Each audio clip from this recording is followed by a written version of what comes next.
recordando la parte del tubo neural,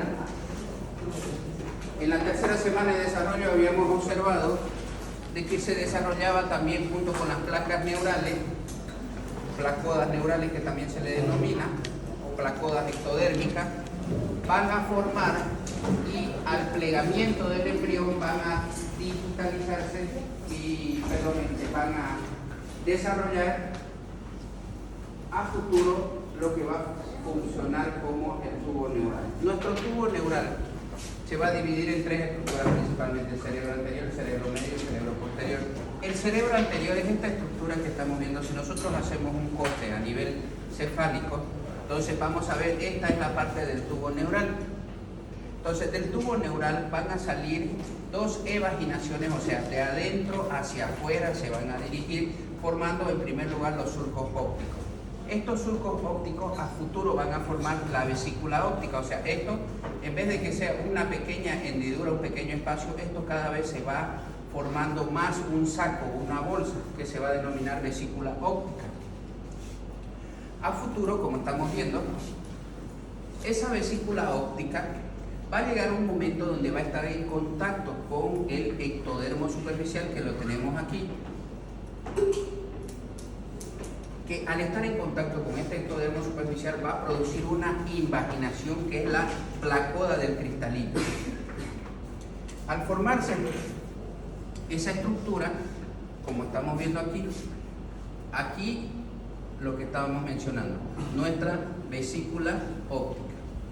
Aquí la placoda del cristalino, que estos pliegues que estamos observando a futuro igual se van a cerrar formando la vesícula del cristalino. Entonces, una vez se forma y se desarrolla la vesícula del cristalino, esta vesícula óptica se va a denominar ahora cúpula óptica, porque es como si fuera a cubrir a ese cristalino. Entonces, aquí tenemos nuestra cúpula óptica. Por acá va a estar nuestro cristalino. Ahora, esa estructura no se llega a cerrar por completo, entonces vamos a tener una parte abierta, que en esta parte de aquí se le va a denominar la hendidura de la vesícula óptica, o fisura coroidea, que también se le denomina, donde van a pasar vasos y nervios hialoideos dirigiéndose para irrigar e inervar las estructuras que se están formando del óptico. Al observar nuestra cúpula óptica, entonces vamos a tener unas células externas y otras células internas que van a desarrollar estructuras. Entonces, la formación, dice, de la fisura coroidea permite la llegada de las arterias hialoideas que estábamos mencionando a la cámara interna del ojo. Entonces, si nosotros hacemos un corte a este nivel, es lo que estamos observando aquí. Nuestra cúpula óptica, la vesícula del cristalino, y este es nuestro ectodermo superficial.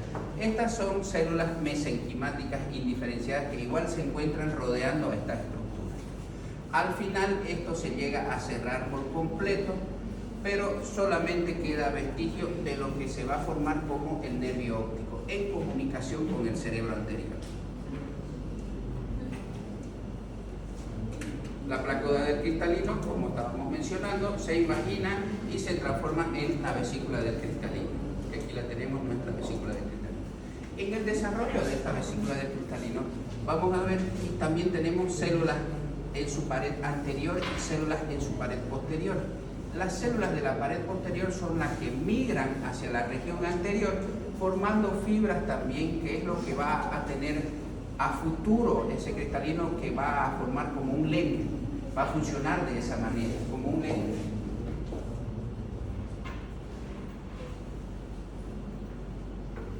La tercera vez se me van de la clase. Si no quieren atender, avísenme, yo les pongo en lista y se pueden retirar. Y se abrazan todo lo que quieran fuera del aula. ¿Me entendieron?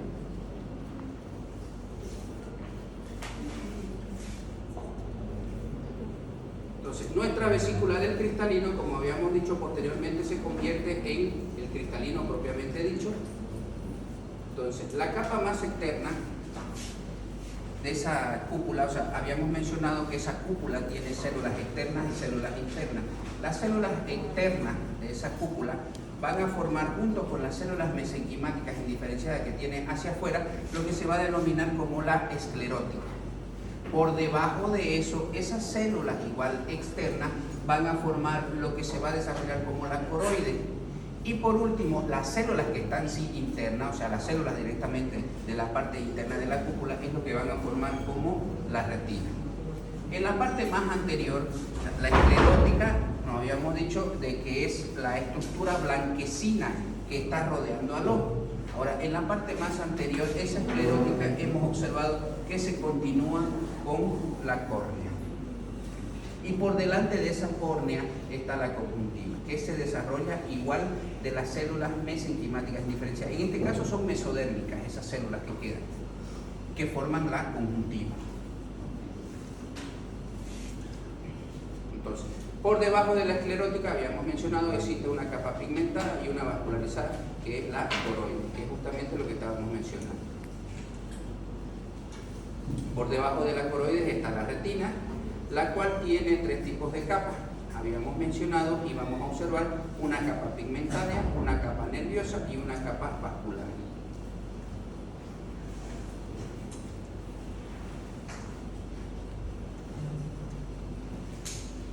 Ahora, con respecto a las células fotorreceptoras que están presentes, o sea, el contenido fotorreceptor que está presente en la retina, nosotros si dividimos en 5 partes,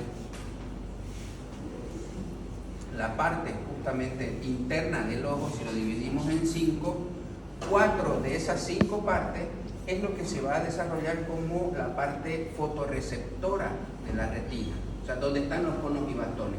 La quinta parte o la parte más anterior se denomina una porción ciega porque no hay conos y bastones a ese nivel, entonces no es una zona fotorreceptora, es la mancha ciega o zona ciega que se le denomina también.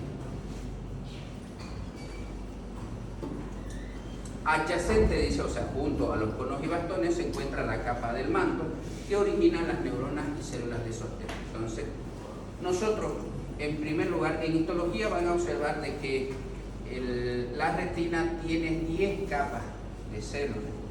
En cambio, nosotros embriológicamente en un inicio tiene 3 solamente. Esta capa del manto es justamente la antes de los conos y bastones.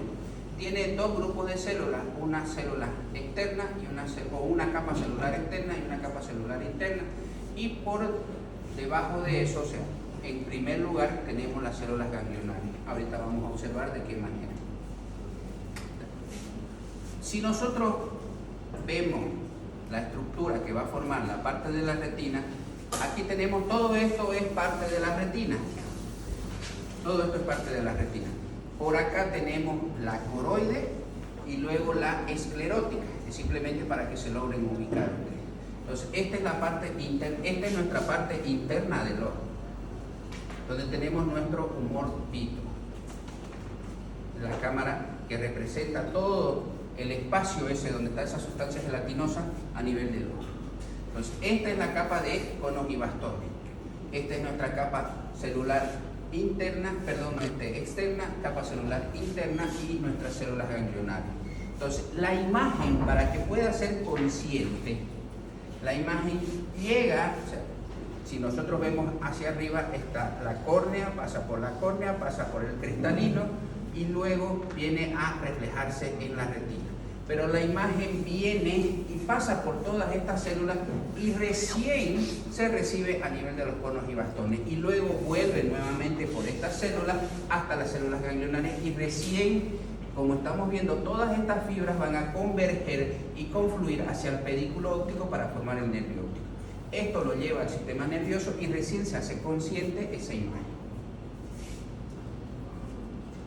Entonces, las fibras nerviosas de la retina, dice la porción oftálmica, convergen, como habíamos mencionado, hacia el pedículo óptico, que se convertirá luego en el nervio óptico. Las fibras nerviosas, esto ya lo estamos mencionando, simplemente para mencionar. Como estábamos diciendo, los estímulos luminosos pasan por todas las capas de la retina antes de llegar a la parte de los conos y bastones.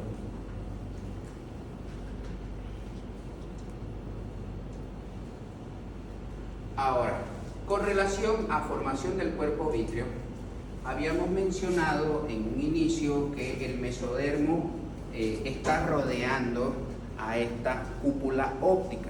Ahora, gracias a la fisura coroidea, o sea, ese espacio que queda libre porque no se cierra por completo, por ahí también se logra ingresar ese mesodermo para formar, como vamos a ver, nuestro cuerpo vítreo. O sea, el mesodermo forma los vasos hialoideos que irrigan a la retina y al cristalino. Dichos vasos van a desaparecer en esa vida fetal que ya lo habíamos mencionado. Ahora, el cuerpo vítreo al inicio está formado por una red de fibras y luego más tarde se ocupa o está ocupado por una sustancia gelatinosa transparente que constituye a nuestro cuerpo vítreo. Entonces, todo este espacio que estamos observando aquí es el que representa a nuestro cuerpo vítreo. Las capas del ojo, como habíamos mencionado, esclerótica, coroide y la retina. Ahora, nosotros vamos a observar, y hemos dicho en esta parte anterior del ojo, continuando a la esclerótica está la córnea. Continuando a la coroide está el cuerpo ciliar y el iris. De este cuerpo ciliar vamos a observar que nacen fibras, o sea, se desarrollan fibras a través de ese tejido conectivo que se está desarrollando a ese nivel para fijar el cristalino. Al desarrollarse eso, vamos a ver de que va a dividir esa parte justamente en una cámara anterior y una cámara posterior del ojo, justamente gracias al desarrollo de esa estructura. Después de la formación de la vesícula del cristalino, aquí teníamos nuestro cristalino, las células de la pared posterior forman fibras que llegan a la pared anterior y es como una lente que se refracta frente a los haces luminosos, que es lo que estábamos mencionando. Para que se logre desarrollar y se forme ese cristalino, hemos observado que tenemos células de la parte posterior de ese cristalino que se migran hacia adelante.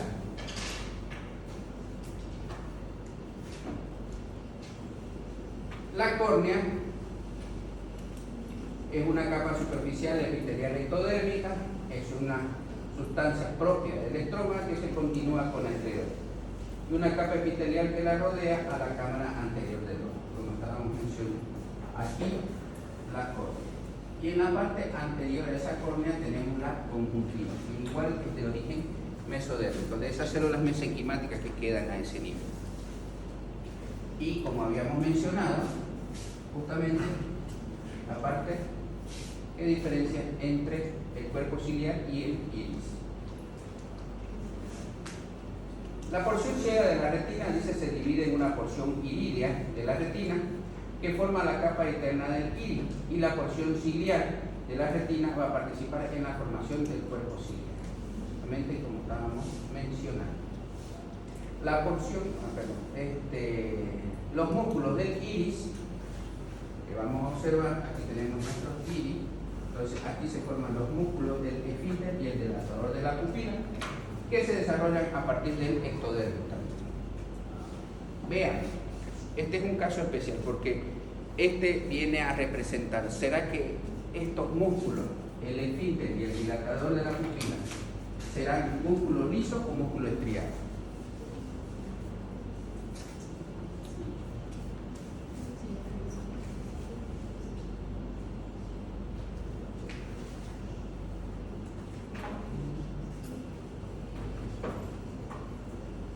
¿Ustedes controlan su pupila?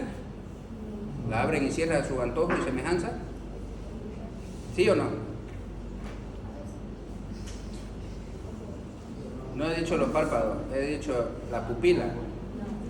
No lo controlamos entonces. Al no controlarlo, entonces, ¿qué músculo va a ser? Músculo liso. Pero estamos viendo de que su origen es ectodérmico. Nosotros, recordando, el mesodermo paraxial se divide, el mesodermo se divide en tres, ¿no ves? Tres grupos de células: mesodermo paraxial, mesodermo intermedio y mesodermo lateral. El mesodermo paraxial A su vez también se va a dividir en 3 grupos de células, que es el esclerotoma, el dermatoma y el miotoma. El miotoma es lo que va a formar, hemos dicho, el músculo estriado voluntario. Del mesodermo, también de nuestro mesodermo lateral, es lo que se va a desarrollar, habíamos dicho, los músculos lisos y el músculo cardíaco. Entonces, porque aquí es de origen distinto, es de origen ectodérmico. Entonces tenemos también que sistema muscular o músculo a este nivel se pueden desarrollar de esa capa germinativa. Tenemos que tomar mucho en cuenta. Eso era con respecto al desarrollo del ojo. Dentro de las malformaciones vamos a mencionar que la parte del cuerpo ciliar hay en algún momento o en alguna parte justamente donde no se logra cerrar por completo. Al no cerrarse por completo va a quedar un espacio, o sea, tampoco se desarrolla parte del iris a ese nivel, entonces la pupila no está completamente formada o cerrada. A eso se le va a denominar coloboma. Dependiendo del grado que tiene, o sea, si es muy grande, si es muy pequeño, la no formación de esas estructuras puede estar afectado la visión, pero en la mayoría de los casos no está afectada la visión. Este es otro tipo de coloboma, igual, coloboma, o también en algunos casos se le puede denominar ojo del gato porque tiene casi la misma característica. Con respecto a otra malformación podemos ver el estrabismo, que puede ser convergente o puede ser divergente, que significa de que puede mirar hacia adentro como puede mirar hacia afuera. Estos son normales, pero sin embargo aquí hay estrabismo, o sea, mira o el ojo está orientado hacia otro lado. Otra malformación, la heterocromía, que es los ojos de distinto color. En la anterior que habíamos visto, en los estrabismos, sí hay problemas de visión porque como los ojos no se orientan de manera normal, entonces como uno está mirando para un lado y el otro está mirando para el otro lado, la imagen no se puede desarrollar por completo.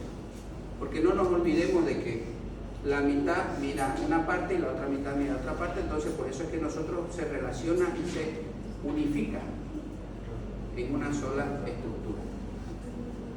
Aquí solamente es capa o pigmentación, porque no nos olvidemos de que tenemos melanina a nivel del iris, que es lo que le da la coloración a esa estructura. En este caso tiene distintas coloraciones, pero su visión no está afectada. Todo se maneja de manera normal, es simplemente estético. Otra malformación que podemos observar es la microftalmía, o sea, el ojo, uno es del tamaño normal y el otro está reducido su tamaño, o sea, tiene el desarrollo del ojo. El único problema o el único inconveniente es que es de menor tamaño. Microftalmía puede ser unilateral, como estamos viendo, como puede ser bilateral también. O sea, puede estar los dos ojos afectados. Otra malformación que vamos a observar es catarata congénita, que se denomina, que es la opacidad del cristalino. Ahora, esta opacidad puede ser pequeña, o sea, un pequeño puntito que se observe, o como puede ser todo el cristalino. Cuando es un pequeño punto, no afecta en la visión, pero cuando está todo el cristalino opaco, entonces la visión puede estar alterada. Aquí estamos viendo todo el cristalino está alterado. La hipermetropía significa cuando las imágenes no se enfocan directamente en la retina, sino detrás de ella.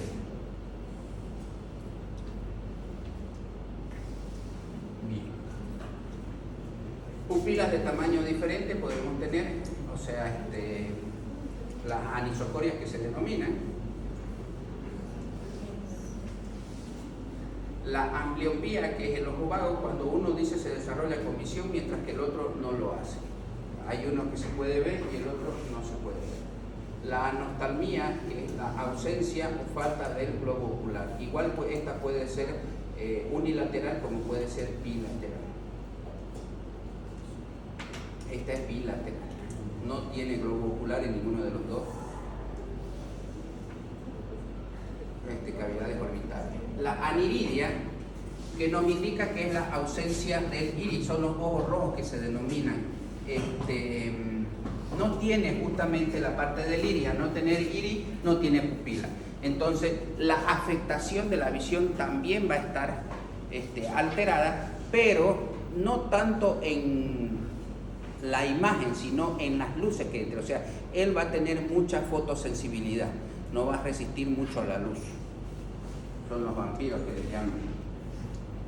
Pero no es porque se están convirtiendo en vampiros, sino por ausencia de esta estructura aniridia y la membrana iridopupilar.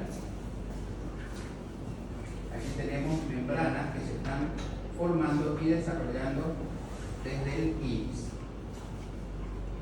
Cuando es mucho se puede afectar en la visión, y cuando es pequeña se puede la visión de manera normal. La eyelopía, que es que no se desarrollan por completo la parte ocular. No nos olvidemos que cuando estábamos viendo o hemos visto el tema de cabeza y cuello, en la formación de los arcos faringios, que esto se dirige de atrás hacia adelante para formar maxilar superior, maxilar inferior, entonces los ojos son laterales igual, las cúpulas ópticas son laterales.